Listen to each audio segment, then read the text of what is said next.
Good evening.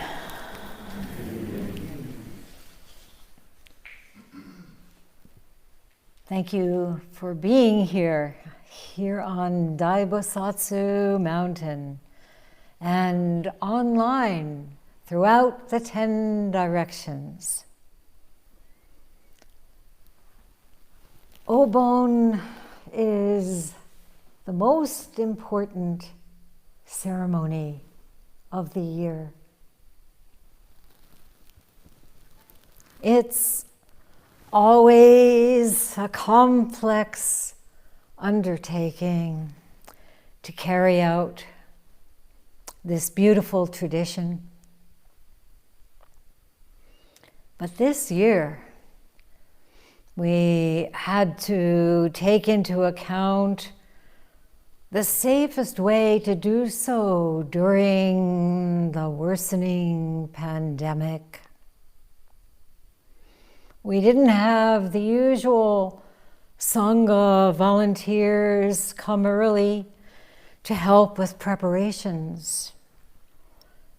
We had to limit attendance and devise strict protocols.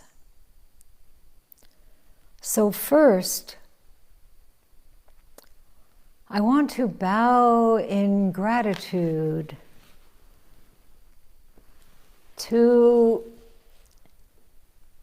our very special group of Bosatsu Zendo residents, some of whom had never experienced Obon.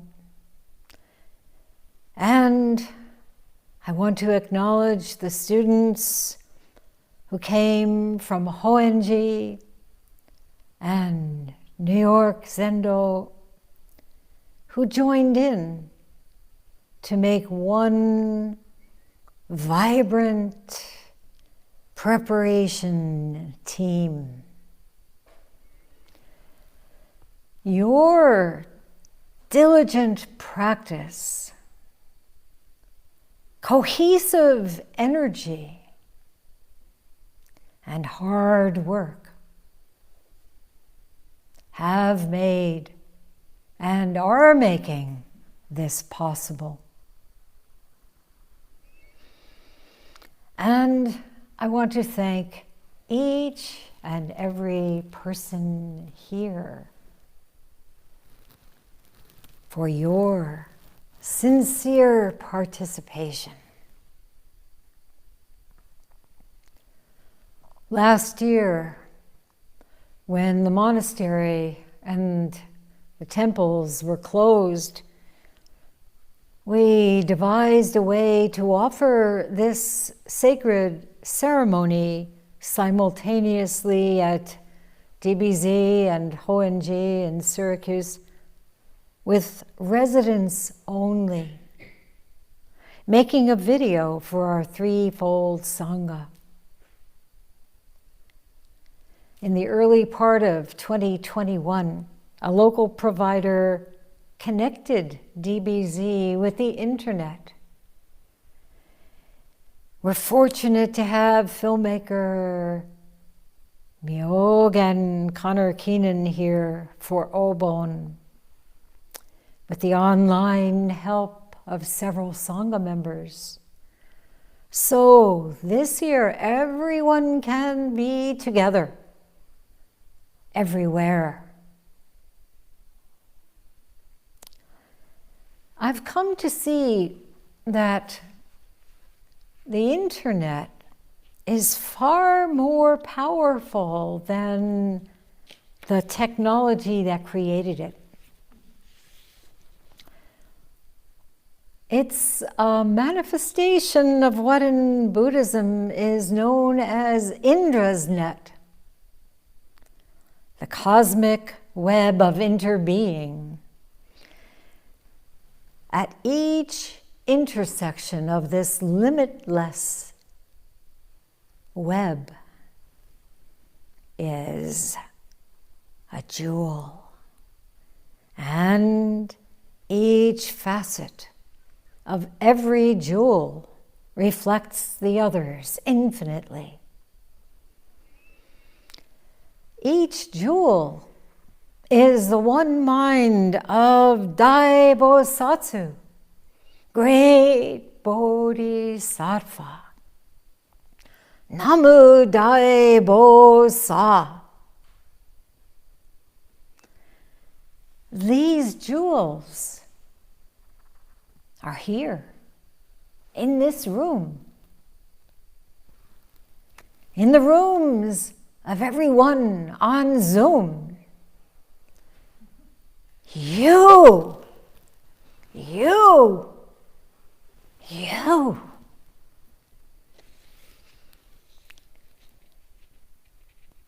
What a mysterious encounter.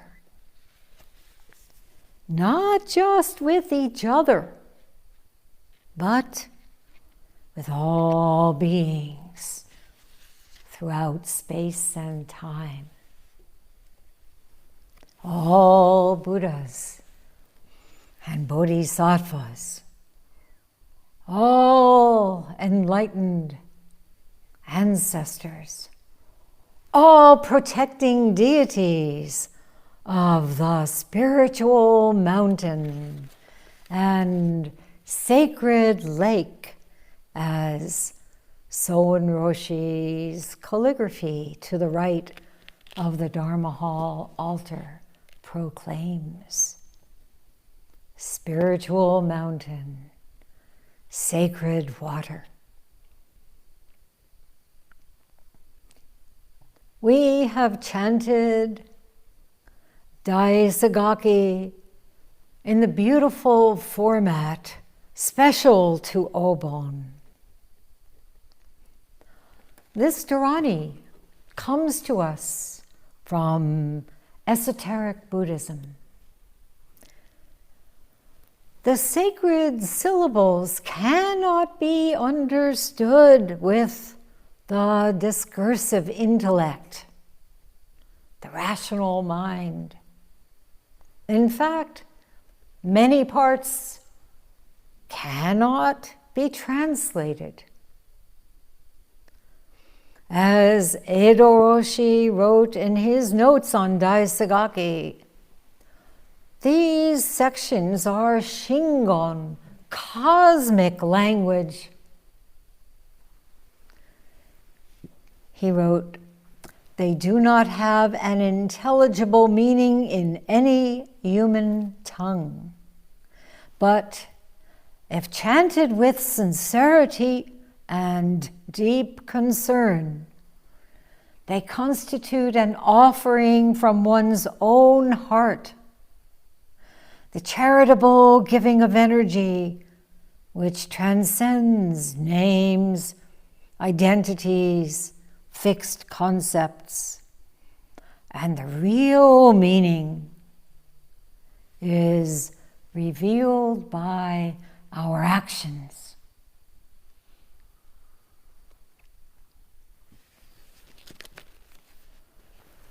We have experienced so many losses this year as a Sangha, as a nation, as a global community. Last night, we held the opening fire, inviting the spirits to return. What happened?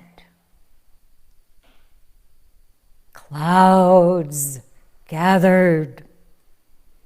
And as we chanted Hanya Shingyo, Heart Sutra, thunder rumbled. A sudden wind blew through the trees and caused the flames to dart in all directions. The spirits of our beloved teachers family members, and friends were undeniably with us, as were the spirits of all the many, many unknown Dharma relations all over the world who have passed away during this year from COVID and other illnesses, from violence, from oppression and injustice, from despair.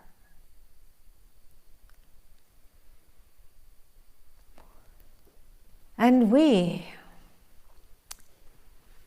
we've gone through injections and repeated swabs, and we're wearing masks again, even though we've been vaccinated.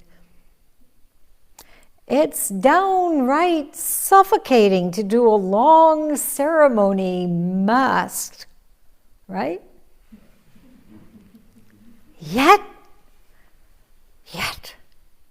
we gladly sacrifice our comfort to be able to be together this way.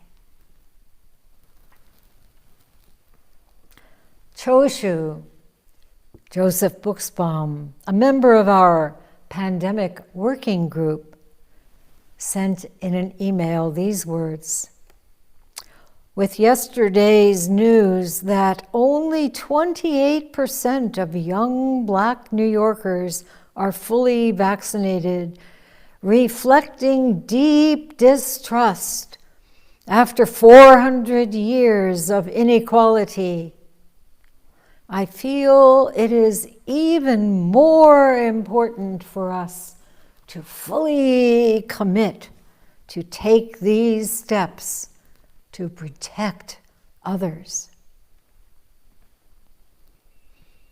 to fully commit. As the young Prince Siddhartha discovered upon leaving the artificial refuge of the palace, suffering abounds. There is illness, old age, death.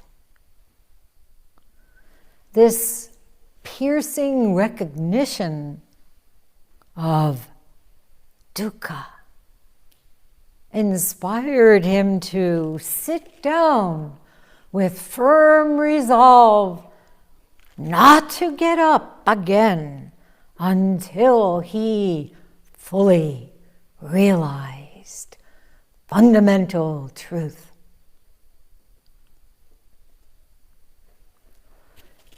Facing illness, old age, and death ourselves,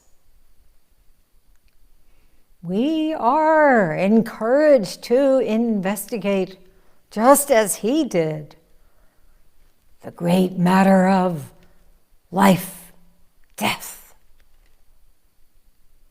to realize the inseparability of these seemingly different states, to awaken. Through intensive practice, we can see our self-absorbed delusions and addictions for what they are, and can find the strength to cut through them. As we generate compassion for the psychic wounds that have led to destructive habits, and mental patterns. A process of transformation begins to take place, and our faith grows.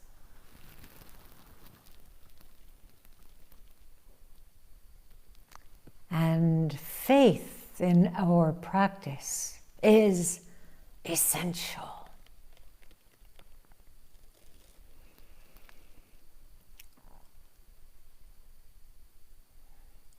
This year's Obon comes at a grave time for all of us,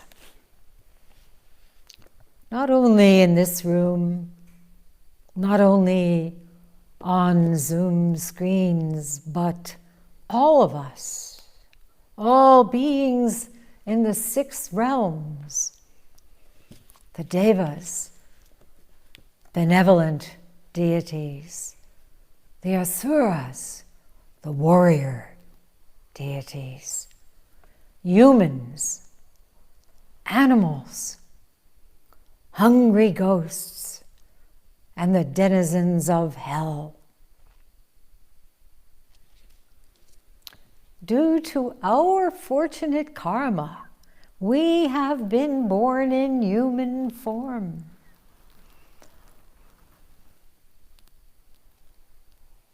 We cannot squander this gift even for a moment. In gratitude for this precious birth, we must redouble our efforts to relieve the suffering of all beings everywhere. Some may question reincarnation and may be skeptical that there are such things as hungry ghost realm, a hell realm. Yet,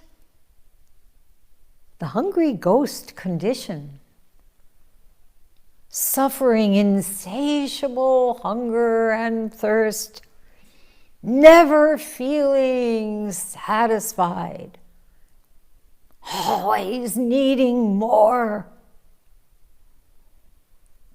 This is all too familiar. We don't have to go to another realm. And what about the hell realm? That too is with us. We can no longer ignore the speeding up of the climate crisis. Heat, intense storms, drought, fire, floods, and, of course, the pandemic. And the variants that we know will multiply going forward. It's clear that nothing will return to so-called normal. And we have to ask, for whom was it normal?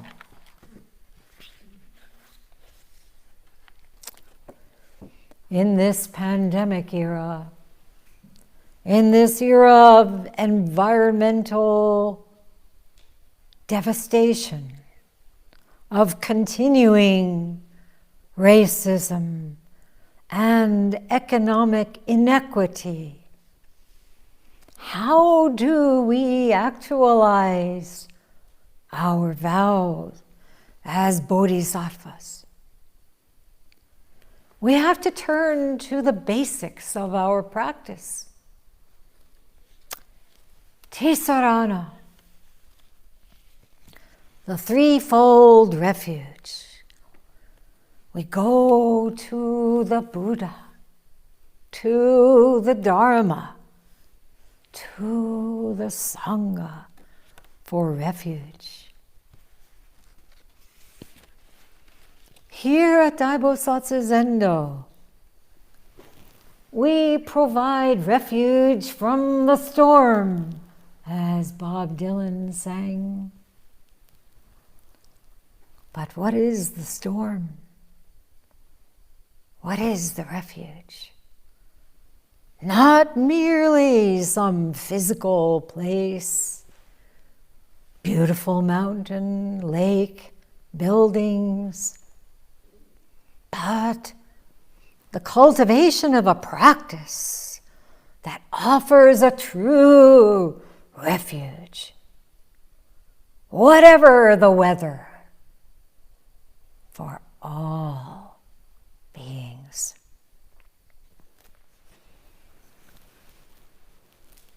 Soon after his great enlightenment, the Buddha taught the Four Noble Truths. The first of which is the truth of dukkha. Suffering there is, misunderstanding, confusion, anxiety, grief.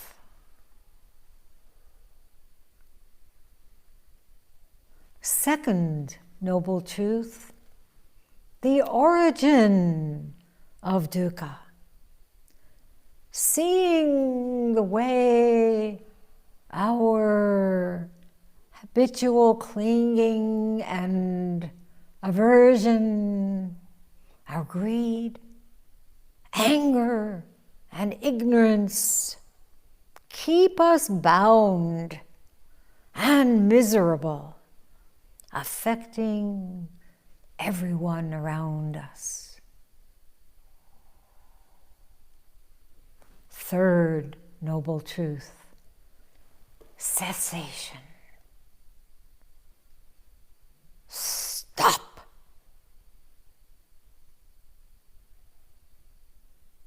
Just sitting, being breathed by the universe, melting into vast emptiness, and form is reborn. Realization is actualized through the fourth noble truth, the Eightfold Path. Responding to every situation with clear understanding, clear intention, clear speech, clear action, clear livelihood, effort, attention, and meditation.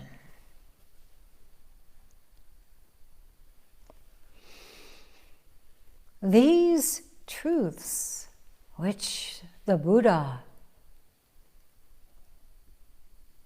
shared with us some 2,500 plus years ago, are relevant to every era.